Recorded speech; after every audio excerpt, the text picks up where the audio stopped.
Trump personified America last night. He showed the face of these issues that we talk about every single day. And if I were a Democrat, I would be embarrassed by my party's behavior last night. You had them having color-coded costumes. They had props. There were temper tantrums. I've seen better behavior at some Chuck E. Cheese's before.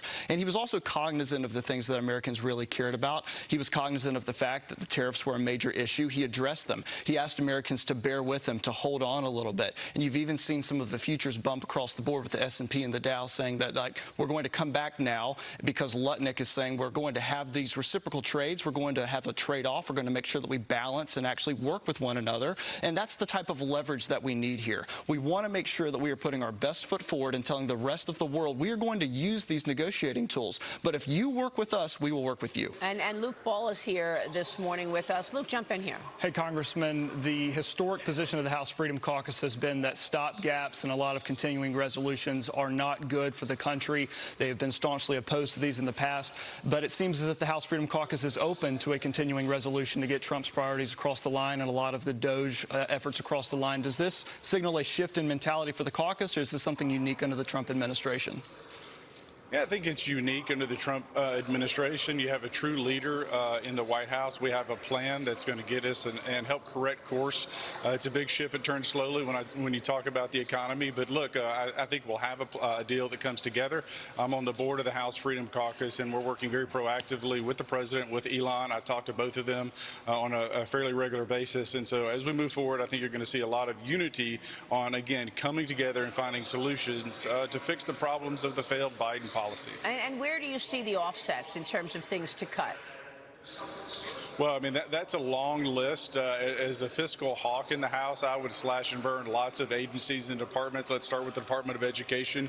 But again, we have to build a consensus. That takes time. I know the clock is ticking, but we'll get there. This whole resist movement is not going to work this time. I keep saying that. It's just, you know, they looked petty last night. Well, Democrats have a power vacuum atop their party right now. And until they fill that vacuum, these folks are the leader of the Democrat Party, the ones that are getting out there on social media. My question to the Democrats is, who is the person that's going to take the mantle of your party? It's not Hollywood right now. It's not Nancy Pelosi. It's not Chuck Schumer. And until they actually get their act together, they're not going to have an agenda. And lastly, I'd say the Democrats have two problems with Donald Trump. Number one, he's doing too much too quickly. And number two, he's not doing enough. So pick one. Those can't exist in tandem. Well, it's like flood the field with blame stuff. her. That's what he's doing.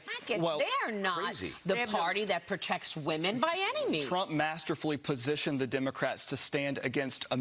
Not to stand against Donald Trump, but America. You saw all of the great imagery up there between DJ and law enforcement and all of the great guests that they had brought up there. The Democrats have a spiritual gift with taking an 80-20 issue that most Americans disagree with and picking the 20% side of it and then taking that as their champion and heralding it. And I hope they continue that strategy. Where do I go to donate to fund that for the next few years? I hope that they really see that happen in the midterms, where it just comes back to bite them one more time. Yeah. They're going to keep losing, Maria. Thank you for saying that. Yes. That's exactly what's going to happen. And look, it's caused disruption, certainly, in all of these agencies. But look what they found out. Like, it's kind of like pouring hydrogen peroxide in an open wound. You kind of have to do it to clean up everything. You know, back at the birth of our country, we had the Boston Tea Party. When we were getting oppressed, we took tea and we threw it into the Boston Harbor. And now we're throwing pork into the Potomac. This is our Boston Tea Party. This is our moment. And I can't stand the gall of the Democrats when they sit there and say, well, it's not so much money in perspective of the entire federal government's budget.